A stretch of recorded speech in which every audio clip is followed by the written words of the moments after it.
다음 비트코인 ETF 출시, 홍콩 다음은 한국과 이스라엘이 될 거다라고 했어요. 아, 그래요? 네, 그 전망을 저도 되게 주의 깊게 봤었는데 네. 저는 한국이 아주 늦게 될 거라고 생각을 했거든요. 저는 안파하는 게 더 좋다고 생각해요. 비트코인 가격도 70% 이상 하락하는 날이 매년 한 번은 있거든요. 네. 자, 그러면 이제 백분종 이사님께서 비트코인 맥시멀리스트이시니까 뭔가 이 비트코인을 또 굉장히 좋아하시는 이유에 대한 부분들을 약간 여쭤보려고 하는데, 다른 투자 자산과 비교했을 때 예를 들어서 미국 주식도 있고 뭐 엔비디아 같은 경우도 굉장히 많은 상승세를 보여줬고 뭐 여러 가지 뭐 테슬라는 요즘 좀 지지부진하지만 뭐 그런 주식들 그리고 부동산도 있고 정말 많은 자산들이 있는데 이 비트코인이 이들과 비교했을 때 가장 큰 장점, 가장 매력적인 이유가 뭘까요? 비트코인은 선형으로 성장하기 때문에 매력적입니다. 네, 선형으로 무슨 말이냐면 우리가 일반적으로 기업들은 J커브를 그린다고 하잖아요. 네. 기하급수적 성장을 한다. 네. 근데 J커브를 그리고 기하급수적 성장을 하는 것들은요, 빨리 죽어요. 기업들이 그렇잖아요. 네. 기업들은 다 뭐 100년 기업, 200년 기업이 덜어 있긴 하지만 많지 않고 대부분의 기업들이 이제 한 뭐 20-30년 안에 소멸하는 경우가 많죠. 뭐 스타트업 경기만 해도 그렇습니다. 스타트업만 하더라도 처음 법인을 설립하고 5년 안에 망하는 스타트업의 비율이 70%거든요. 그래서 그 70%만 벗어나도, 즉 5년만 버텨도 굉장히 성공한 축에 속하는 겁니다. 결국 기업은 목적 자체가 성장이고 그 성장을 위해서 굉장히 많은 리소스를 초기에 투입하고 그러면서 이제 고도의 성장을 이끌어내는 거기 때문에 빠르게 성장하고 빠르게 사라집니다. 네. 다만 이 선형으로 성장하는 것들은요, 예를 들면 도시 같은 게 있습니다. 도시, 국가, 네. 이런 것들은 뭐 딱 들어봤을 때만 해도 아시겠죠. 최근에 사라진 도시가 있냐, 최근에 뭐 사라진 나라가 있냐 했을 때 별로 없죠. 네. 그러니까 오래 살아남는 것들의 비결은 이 아주 안정적인 선형 성장을 한다는 겁니다. 비트코인이 근데 선형으로 성장을 하더라고요. 우리가 일반적으로 비트코인 가격이 J커브를 그리면서 올라갈 거다라는 얘기 많이 하는데 보통 포물선 얘기 생각하니까 좀 그렇게 보는데 저도 과거에 그런 얘기 많이 했었어요. 근데 아니에요. 사실 생각해보면 이 로그 스케일로 비트코인 가격 그려보면 알잖아요. 네. 오히려 반대 포물선을 그리죠. 근데 그거를 이제 X도 로그로 놓고 X도 로그로 놓고 Y축도 로그로 놓으면 완전히 일자 선형으로 성장을 합니다. 이게 이제 도시가 성장하는 법칙, 국가가 성장하는 법칙. 이제 도시나 국가는 뭐 인구수가 늘어나는 속도 대비 GDP가 늘어나는 비율이라던가 속도라던가 또는 인구수가 늘어나는 비율 대비 도시에 있는 사람들의 평균 걷는 속도가 늘어나는 비율이라던가 이런 여러 가지 측면들이 다 특정 법칙에 의한 이 선을 따라서 성장을 합니다. 그래서 오래 살아남는 거고 그래서 이제 성공하는 거거든요. 근데 비트코인도 그렇더라고요. 그 법칙이 있더라고요. 되게 흥미로운 네. 관점이네요. 시간이 늘어나면 가격은 5.83승만큼 올라갑니다. 그래서 아주 기울기가 1이면은 리네어하다고 하죠. 선형이라고 하죠. 근데 그거보다 높으면 슈퍼리네어라고 하거든요. 네. 슈퍼리네어하게 올라갑니다. 5.83만큼. 그래서 비트코인 가격도 야, 이거 이렇게 그냥 크게 성장하다가 그냥 훅 사라지는 거 아니야? 이런 걱정을 할 필요가 없는 어떻게 보면 진짜 몇백 년 동안 계속 올라갈 수도 있는 그런 거기 때문에 다른 코인과 다른 투자자들에 비해서 제가 아주 좋아하고 계속 공부를 하는 이유입니다. 그럼 어떻게 보면은 장기적으로 가장 끝까지 가장 많이 모아야 되는 게 결국 비트코인이다. 이렇게 볼 수가 있겠네요. 네, 그렇죠. 저처럼 이제 저축 목적으로 비트코인을 투자하시는 분들은 다른 거보다 비트코인이 더 좋을 수밖에 없습니다. 그렇죠. 장기적으로 계속해서 올라줘야 되는 거고 어떻게 보면은 저축을 하는 이유가 뭔가요? 내가 막 차트에 선 그려가면서 이렇게 열심히 투자하기보다는 믿을 만한 거에 하나 계속해서 이렇게 내 자산을 묶어놓고 그렇죠. 남은 시간에는 내 이제 일과 또는 내 가족, 내 친구와의 시간 이런 데 집중하기 위해서 우량 자산에 투자해놓고 마음 편하게 이제 다른 일을 하는 거잖아요. 그런 사람들은 비트코인이 가장 좋은 투자 자산이라고 생각을 하는 거죠. 맞습니다. 사실 비트코인은 얼마를 넣어도 뭐 좀 가격이 좀 떨어졌다고 해서 막 불안해서 잠이 안 오거나 그런 일은 없는데 네. 알트코인 같은 경우는 이따가 한번 간단하게 언급은 드리겠지만 뭐 최근에도 뭐 알렉스 같은 코인들이 갑자기 유의 종목 지정되기도 하고 뭐 이런 것들이 있는데 늘 좀 긴장하고 모니터링을 해야 되면서 집중을 해야 되는 거죠. 맞습니다. 그러다 보니까 상대적으로 자신의 본업에 집중을 하면서 같이 투자를 하기에는 굉장히 힘들다. 네. 이렇게 볼 수가 있는 거죠. 자, 그러면 이제 이렇게 좋은 비트코인인데 여전히 비트코인에 대해서 주변에서는 그 가치를 알지 못하는 분들이 좀 많긴 한 것 같습니다. 자, 보실 때 이제 이사님 보시기에는 최근에 그래도 과거 대비로는 좀 예전과 인식이 바뀐 것 같으신가요? 네, 바뀐 것 같습니다. 비트코인 관련된 인식이 많이 바뀐 게 제가 지금 일하고 있는 업무 공간에서 많이 보여요. 첫 번째로 프론트원이라고 하는 이제 스타트업 공유 오피스 공간에서 제가 일하고 있는데 네. 비트코인과 아무 관련 없는 그런 기업들이 더 많습니다. 네. 근데 이제 미덥이라고 해서 뭐 제가 이제 비트코인 관련된 강의를 한번 하겠다 이렇게 해서 입주사 대상으로 강의를 열면요. 네. 생각보다 많은 사람들이 지원을 합니다. 비트코인에 투자를 안 하고 있는 사람들도 있어요. 심지어. 그리고 우연하게 그냥 이렇게 다른 미덥에 제가 참가를 하거나 해서 우연하게 그냥 어떤 다른 회사가 진행하는 미덥에 갔는데 네. 거기에 이제 저같이 비트코인 맥시멀리스트가 있는 것도 목격을 하는 겁니다. 예전에는 이런 게 되게 없었던 일이거든요. 네. 뭐 코인 관련된 행사를 가거나 이러면은 너무 많이 볼 수 있는 사람들이지만 일상생활을 하다 보면 내가 비트코인 맥시멀리스트를 만날 확률은 거의 없어요. 지극히 없죠. 네. 네, 그게 처음 있는 일이고요. 올해 들어서 저희 회사 직원들도 비트코인의 가치를 이제 좀 진짜 진지하게 생각하기 시작합니다. 그거 아시나요? 코인 회사를 저도 코인원이라는 거래소도 다녀봤고 코인 회사 운영도 하지만 코인 회사 다니는 직원들 중에 코인 투자하는 사람 별로 없어요. 보통 그런 경우 많이 있더라고요. 네. 증권사 다니면서 주식 투자 안 안 하시는 하죠. 분들 많고. 맞습니다. 코인원 다닐 때도 비율적으로 봤을 때 70%는 코인 투자 안 했습니다. 충격적이죠. 되게 높아요, 비율이. 네. 근데 저희 회사도 그래서 코인 투자 안 하는 사람들이 더 많았는데 이제 직원들이 다 코인 투자를 합니다. 그리고 그 직원 중에 이제 대학원을 다니시는 분이 있는데 네. 대학원에 가서 비트코인 관련된 막 자기가 이제 발표도 하고 그러더라고요. 비트코인에 대한 인식이 이 ETF가 많이 주류 금융 자산으로서 받아들여지게 만들어준 것 같고 그러면서 이제 업계에 또는 업계가 아니더라도 뭐 전반적으로 세상에 있는 많은 똑똑한 사람들이 비트코인으로 더 쉽게 넘어오게 된 계기가 된 것 같아요. 네.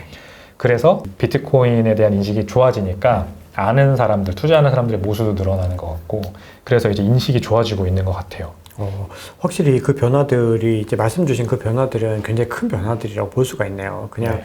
정말 같이 가까이서 일하는 분들 그리고 같은 공간에 계신 분들 이런 분들이 뭔가 어떤 인식의 변화들을 볼 수 있는 건데 이 프론트원 네. 프론트원에서 굉장히 좀 유명인사 하시겠는데요. 비트코인 하시는 분들 사이에선 그래도 이제 이름을 좀 날렸습니다. 네. 근데 아직 대부분의 분들은 비트코인 투자 안 하고 계셔서 제가 빨리 그분들한테도 전도를 하는 게 목적이죠. 맞습니다. 뭔가 더 그럴수록 더 많이 더 유명해져서 어떻게 보면은 생활에도 불편함을 느낄 수 있을 정도로 예, 뭐 그렇게 되면 좋죠. 네, 너무 그렇게 감사한 되면은 일이죠. 진짜 비트코인이 많이 이제 채택이 이루어지고 있고 확산이 되고 있다라는 증거가 되겠습니다. 네. 자, 그러면 이제 올해와 내년 아무래도 많은 분들이 비트코인 가격 역시 가장 궁금하실 것 같아서 요거 한번 또 나와주셨으니까 여쭤보겠습니다. 올해 말 그리고 내년 비트코인 가격 어떻게 보시나요? 이것도 아까 말씀드린 파월로 기반으로 말씀을 드리고 싶은데 네. 아까 이제 말씀드린 게 파월로라고 해서 몇 법칙입니다. 우리나라 말로 법칙, 몇 네. 법칙. 저는 이거를 요즘 되게 딥하게 공부를 하고 있어요. 네. 근데 비트코인 가격이 이제 공식이 있거든요. 네. 10의 마이너스 17승, 마이너스 17승 곱하기 제네시스 블락이죠. 비트코인 첫 블락이 나오고 나서 지금까지 며칠이 지났는지 네. 그 일수 승의 5.83을 계산하면 네, 가격이 나옵니다. 얼마로 나왔나요? 그래서 이 올해는 24년이죠. 네. 내년 4월, 내년 2025년 4월에 10만 불을 터치하는 걸로 나와요. 내년 4월에 10만 불. 네. 그리고 26년 1월 달에 22만 불 가격이 계산이 되고 그 다음에 2033년도에 100만 불까지 가는 걸로 나옵니다. 그러니까 이게 이제 5.83이라는 승수가 유지되는 한은 계속 그렇게 가는 거라고 볼 수 있죠. 그럼 이 법칙으로 봤을 때는 비트코인은 결론적으로 오래 가지고 있어야 된다. 그 그렇죠. 결론이네요. 네. 결국은. 맞습니다. 내년 4월 제가 10만 불 말씀드렸죠. 네, 4월에 10만 불. 네, 내년 4월 10만 불을 한번 보면은 이제 이거가 공신력이 있느냐 그걸 한번 볼 수 있을 것 같아요. 그럼 어떻게 보면 시장에서 지금 기대하고 있는 것보다는 올해 내년 수치로는 적게 나온 거네요. 그렇죠? 아무래도 좀 그렇죠. 많은 분들이 지금 올해 15만에서 20만 불을 보는 입장들이 좀 있다 보니까 네. 그런 부분들은 이제 약간 적지만 어쨌든 장기적으로는 굉장히 더 많은 상승을 할 수 있는 어떤 법칙이라고 볼 수가 있고 이게 맞는지 한번 진짜 보면 흥미로울 것 같습니다. 재밌을 것 같습니다. 예. 네. 이거는 뭐 어쨌든 이런 법칙에서 지금까지 많은 또 적중률이 있었던 또 법칙들이니까 한번 우리 구독자님들도 확인하시면 너무 좋을 것 같습니다.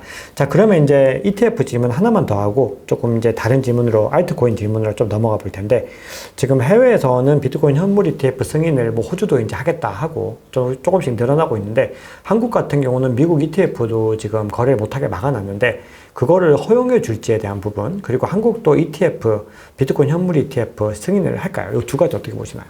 한국도 비트코인 ETF 승인할 거라는 예상을 크라켄 거래소의 자회사죠. 지금 이제 미국 비트코인 ETF들이 추종하는 비트코인 가격 인덱스가 있어요. 네. 그 인덱스를 만든 회사가 있는데 네. 그 회사가 크라켄 거래소라고 미국 거래소가 인수를 해서 지금 이제 거기로 들어갔는데 네. 그 인덱스 회사의 대표가, CEO가 다음 비트코인 ETF 출시, 홍콩 다음은 한국과 이스라엘이 될 거다라고 했어요. 아, 그래요? 네, 그 전망을 저도 되게 주의 깊게 봤었는데 네. 저는 한국이 아주 늦게 될 거라고 생각을 했거든요. 그러니까 저도 그보다 앞서서 다른 나라들이 많이 될 것 같았는데. 네, 요즘 이제 호주도 얘기 나오고 있고 네. 그렇잖아요. 근데 우리나라를 왜 그렇게 좋게 볼까? 아무래도 이제 양당이 총선에서 그 가상자산 관련 공약들을 굉장히 적극적으로 내놨었고, 네. 그 총선 전에는 대선 때, 지난 대선 때도 현 이제 대통령이 그때 굉장히 가상자산 공약을 많이 내놓으면서 그것도 이제 해외 커뮤니티에서는 많이 이슈가 됐었거든요. 네.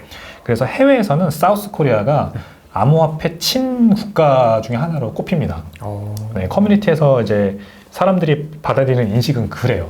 우리나라 사람들이 생각하는 것과는 좀 다르네요. 좀 다르죠. 예. 네. 저도 그래서 비관적으로 굉장히 보고 있는데 뭐 되게 리프레시가 되는 계기가 됐었습니다. 네. 어쩌면 그래, 뭐 우리나라가 지금 이제 금투세 얘기도 나오고 네. 결국 국민들이 원하면은 정치인들은 그거를 실현을 시키잖아요. 네. 근데 우리나라도 굉장히 국민들이 요즘 요구하는 게 굉장히 분명하고 직접적이고 많은 거를 정치권에 요구를 하고 있어요. 네. 근데 이제 비트코인 관련한 것도 이 주식의 금투세나 뭐 부동산 관련 모든 것 다 저는 맞물려 있다고 생각을 합니다.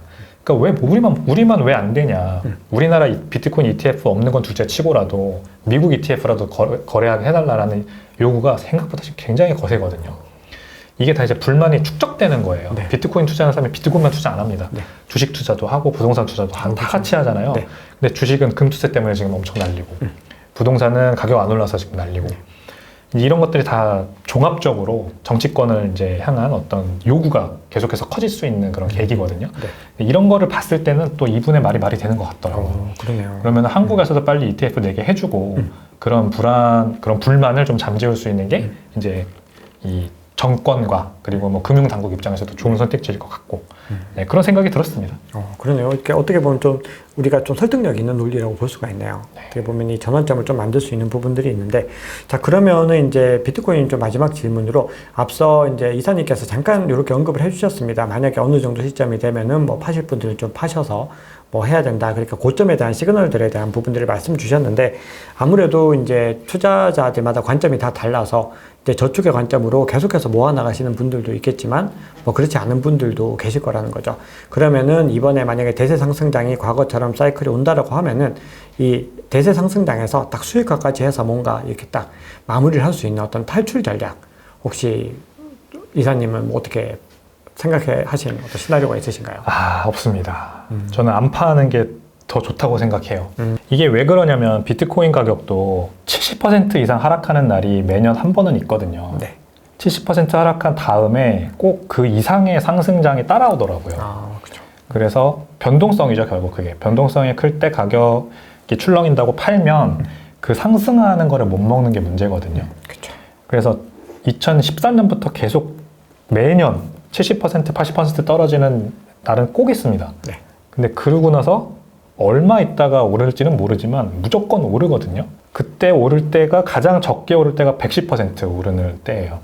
78% 떨어졌다고 78%만 오르는 게 아니라 최소가 110%라는 겁니다.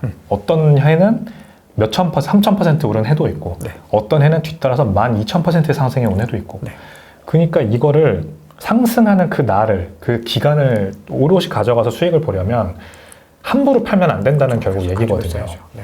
그리고 이제 주식 시장도 똑같더라고요. 이게 되게 재밌는 포인트인데 비트코인이 그럼 변동성이 커서 그런 거 아니냐? 아니에요. 주식 시장도 S&P 500 지수를 보면요. 지난 30년 동안 그냥 들고 있었을 때 수익률과 가장 가격이 많이 오른 30일을 놓쳤을 때 수익률이 몇 퍼센트 차이가 나는지 아세요? 83% 차이가 나요. 83%. 네, 30년 동안 가격이 많이 오른 날이 30일이에요. 네. 그 30일을 놓치면 83% 수익이 내려가고 20일 놓치면은 50%, 네. 10일 놓치면은 30% 이렇게 수직으로 내려갑니다. 그렇죠. 수익률이. 그렇게. 그러니까 30년 동안 들고 있었을 때가 가장 유리한 겁니다. 왜냐하면 그 30일을 가져갈 수가 있으니까. 네. 문제는 그 30일이 언제인지 아무도 모른다는 겁니다. 아무도 몰라요. 만약에 비트코인 가격이 내일 70% 떨어졌어요. 그러면은 저 같으면 좋다 그러고 막 살 거예요. 그렇죠. 그때 사야죠. 근데 대부분의 사람들은 아마 못 살 겁니다. 왜냐하면 더 떨어질 수 있겠다 생각을 하죠. 이제 fear가 온몸을 지배하죠. 당연히 저도 불안해서 못 살 수도 있는데 지금이니까 편하게 얘기하는 걸 수도 있는데 저는 그래도 좀 믿음이 있잖아요. 네. 그래서 남들보다 편하게 살 수 있어요. 네. 근데 그러면 반드시 보상을 해줍니다. 거기에서 좀 오랫동안 더 떨어질 수도 있고 좀 횡보할 수도 있지만 오를 때는 분명히 기가 막히게 더 많이 오르기 때문에 그렇죠. 그래서 저는 돈은 그렇게 버는 거라고 생각해요. 투자를 저도 나름 그래도 오랫동안 해온 사람으로서 다양한 자산들을 투자해온 사람으로서 고점을 때려 맞추고 팔아서 돈을 벌고 그런 적은 한 번도 없었습니다. 항상 싸다 생각했을 때 무리해서라도 더 사고 그게 계속해서 가다 보니까 가격이 많이 올라서 너무 좋다라고 느끼는 때가 더 많았지 그러면 이제 한번 팔아볼까 하고 파는 순간 가격 더 올라가요. 맞습니다. 정말 힘든 일이죠. 그게 네. 심적으로도 그렇고. 네. 근데 사실은 저도 이제 이사님과 거의 비슷한 관점인데 사실 알트코인 같은 경우는 이제 대세 상승장 끝날 때 이제 거의 상당량 매도를 해야 되는 자산이다. 네. 그 생각을 하는데 비트코인은 저도 늘 시황에서도 그렇고 뭐 제가 운영한 스터디에서도 말씀드린 부분들이 가급적 그냥 팔지 말고 팔아도 일정 부분 좀 시드를 정해서 팔아야 된다 이런 말씀을 좀 많이 드리거든요. 예. 근데 이 투자자들마다 이렇게 관점이 좀 다르다 보니까 확실히 이제 초장기로 가져가시는 분들은 뭔가 참으세의 계획을 잘 유지할 수 있는데 뭔가 이제 좀 뭔가 팔아야 될까라고 하는 압박을 좀 느끼시는 분들도 계시는 것 같아요. 뭔가 현금화에 대한. 그렇죠. 좀 더 넓게 생각하는 게 좋을 것 같아요. 그래서 저는 비트코인을 죽을 때까지 가져가다가 자녀에게 물려주자라는 말씀을 드리는 게 아니라 팔아야겠다는 결정은 내가 어떤 고점이 와서라는 게 아니라는 거죠. 내가 비트코인이 이제 다 올랐고 내가 충분히 돈을 벌었으니까 팔자라는 결정을 내릴 수 있는 기준은 내가 그걸 대신해서 뭔가 다른 걸 살 때 또는 다른 데 투자할 때예요. 내가 비트코인으로 돈 많이 벌었어요. 예를 들어 우리나라 업비트도 가상자산 거래소로서 매년 막 1조, 2조 벌잖아요. 그렇죠.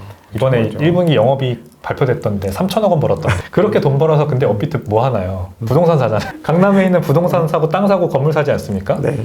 그게 좋죠. 저도 비트코인으로 돈 벌면 저도 그럴 것 같아요. 저도 사고 싶은 집이 있거든요. 제 드림하우스가 있습니다. 그리고 저희 와이프를 위해서 사주고 싶은 집이죠, 사실상. 네. 저희 와이프가 좋아하는 집을 저는 사주고 싶어요. 언젠가는. 저희 부모님한테도 집 사드리고 싶습니다. 네. 그러니까 제가 비트코인을 투자하는 목적은 그런 목표를 이루기 위함인 거죠. 그러니까 비트코인 가격은 어차피 오를 거기 때문에 계속 사 모으는 거예요. 그러다가 충분히 모아서 운이 좋아서 비트코인 가격이 많이 올라서 그 목표 가격이 되면 그거 팔고 저는 부동산에 투자할 겁니다. 집 살 겁니다. 제가 사고 싶었던 집. 그 뭐 청담이나 강남에 있는 그런 좋은 집들, 그런 집들은 사놓으면은 떨어질 일은 없잖아요. 네. 그렇게 딱 거기다 또 고정해놓고 또 이제 비트코인 모아서 또 그러다가 이제 또 좋은 제가 뭔가 사고 싶은 게 생기면 또 사는 그런 거죠. 그 비트코인은 뭐 지켜가지고 뭐 죽을 때까지 갖고 있다가 그거 갖고 죽자 이런 말씀 드리는 건 절대 아닙니다. 그래서. 그쵸. 네.